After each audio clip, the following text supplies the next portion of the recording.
आपको बहुत ज़ोर से भूख लगी है। आपने मम्मी से कहा, मम्मी मम्मी मुझे भूख लगी है।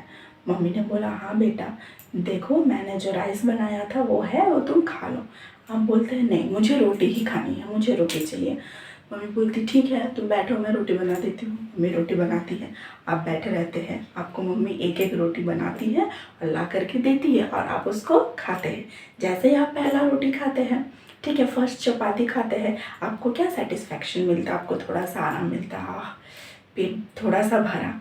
मम्मी दूसरा रोटी लाती है, आप क्या बोलते हो, वाह मम्मी बहुत टेस्टी बनाया है आज तो सब्जी। फिर तीसरा, फिर चौथा, अब आपका पेट भर चुका है। जब तक मम्मी आपको 4 रोटी देती है आपका पेट भर चुका होता है। अब मम्मी क्या बोलती है, बेटा और 2 रोटी है, तुम्हारे लिए ही तो बनाया है, तुम खा लो। तो आप क्या बोलते हैं, नहीं मम्मी मेरा पेट तो भर चुका है, मैं और नहीं खा सकता हूँ, बहुत ज़्यादा हो गया। मम्मी फिर भी आपको बोलती, तुम्हारे लिए ये बनाया था, तुमको खाना ही पड़ेगा, ठीक है। तो मम्मी आपको 2 रोटी और ला करके दे देती है। आपको वो 2 रोटी ज़बरदस्ती अगर खाना पड़े तो आपका क्या हालत होगा, आपको कैसा फील होगा, एकदम अनईजी सा फील होगा, है ना।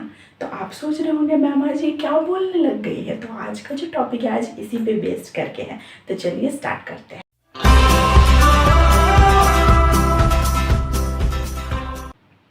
आज का जो टॉपिक है वो है law of diminishing marginal utility. हम प्रीवियस क्लासेस जो था उसमें लॉ ऑफ इकोनॉमिक्स देखे थे और वेरियस टाइप्स उसका जो एक्सेप्शंस होता है वो सब देखे थे। आज जो हम करेंगे वो होगा causes of law of demand. इसी का एक पार्ट है।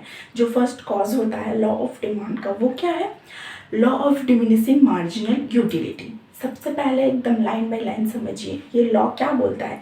ये पहला लॉ है, first law of causes of first causes of law of demand, ठीक है।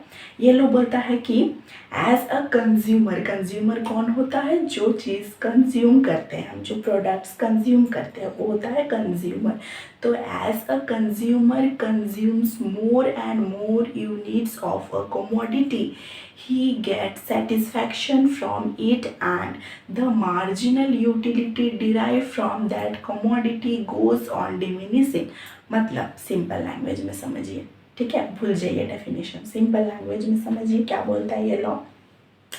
लॉ बोलता है कि जो कंज्यूमर है वो जैसे जैसे कोई भी चीज़ को कंज्यूम करता है उससे उसका सेटिस्फैक्शन घटने लगता है, ठीक है, सॉरी, उसका जो सेटिस्फैक्शन है वो पूरा होने लगता है और जो मार्जिनल यूटिलिटी है वो डिक्रीज करने लगता है, वो घटने लगता है। एग्जाम्पल से समझिए आपको पूरा बात क्लियर हो जाएगा। जैसा हम एग्जाम्पल दे रहे थे कि आपको भूख लगी है, आप खा रहे हैं, आप रोटी खा रहे हैं, आप 1 रोटी खाए, 2 रोटी खाए, तीसरा रोटी खाए, जैसे जैसे आप खाइएगा उससे जो यूटिलिटी आपको मिल रहा है, मतलब आपका क्या पेट भर रहा है, ठीक है, आपको सेटिस्फैक्शन मिल रहा है। तो आप जब तक 4 रोटी खाइएगा आपका पेट भर चुका होगा, 1 रोटी से कम भरेगा, दूसरा यूनिट से थोड़ा और भरेगा, तीसरा से और, चौथा में आप बोलेंगे बहुत हो गया, अब हम नहीं खा सकते हैं।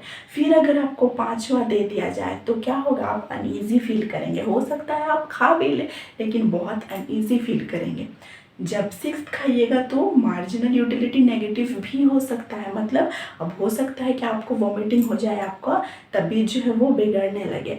तो यही बोलता है law of diminishing marginal utility, मतलब जैसे जैसे आप कंज्यूम कीजिएगा मार्जिनल यूटिलिटी ठीक उसी तरह से घटता जाएगा। अब इस लॉ का कुछ एजम्पशंस, आप एजम्पशंस पे जाने से पहले आप डायग्राम से समझ लीजिए इस लॉ को। डायग्राम कैसा है, एकदम नेगेटिवली स्लोप्ड है, ठीक है, डाउनवर्ड है। डायग्राम कैसा है, डाउनवर्ड है। क्यों डाउनवर्ड है, क्योंकि मार्जिनल यूटिलिटी घट रहा है।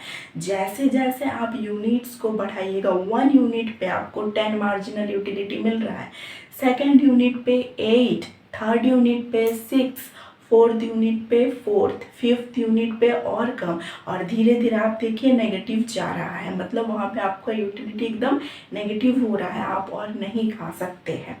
इस एग्जाम्पल से क्लियर हो गया।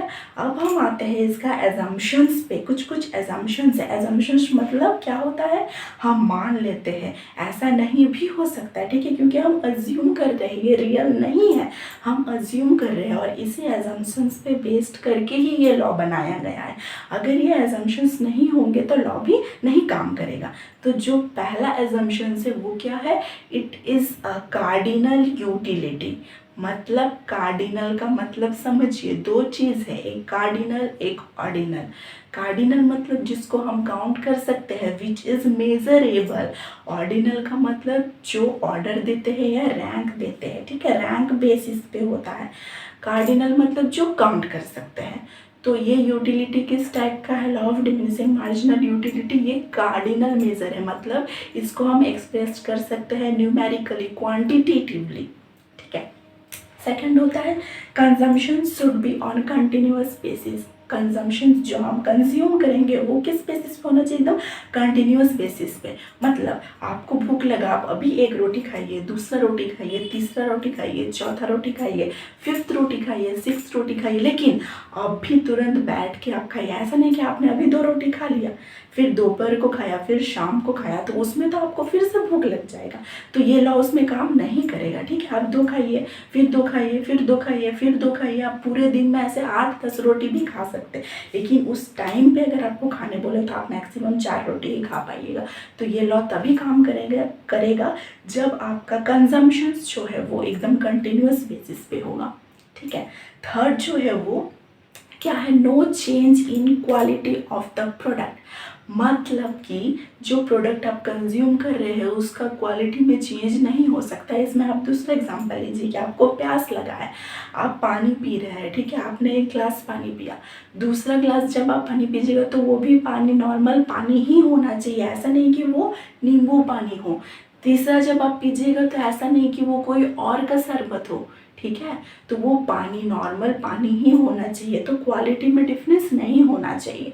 रोटी खा रहे हैं तो आपको सिंपल रोटी ही खाना है, पराठा या फिर रोटी, फिर पराठा, फिर रोटी, ऐसा चीज़ नहीं होना चाहिए।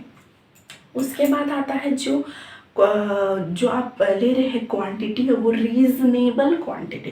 Quantity should be reasonable. मतलब आप मान लीजिए प्यास लगा है, अब आप 1 ग्लास पानी पिए, 2 ग्लास पानी पिए, 3 ग्लास पानी पिए, लेकिन ग्लास ही होना चाहिए, glass of water, not a spoon full of water. मतलब आप चम्मच से अगर पीजिएगा, 1 चम्मच पानी, 2 चम्मच पानी, तो वो तो आपको प्यास बुझेगा, वो आपका प्यास नहीं बुझेगा, आपका उसमें मार्जिनल यूटिलिटी नेगेटिव, डिमिनिशिंग से नेगेटिव पे नहीं जाएगा।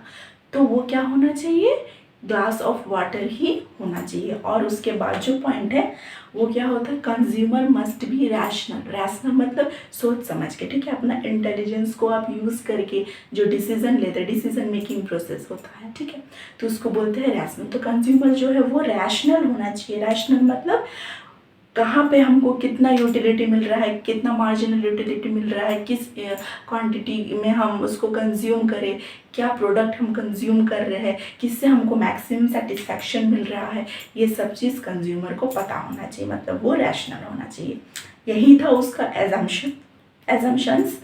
आज के लिए हम यहीं तक रखते हैं, नेक्स्ट क्लास में फिर मिलते हैं एक नया वीडियो लेकर के।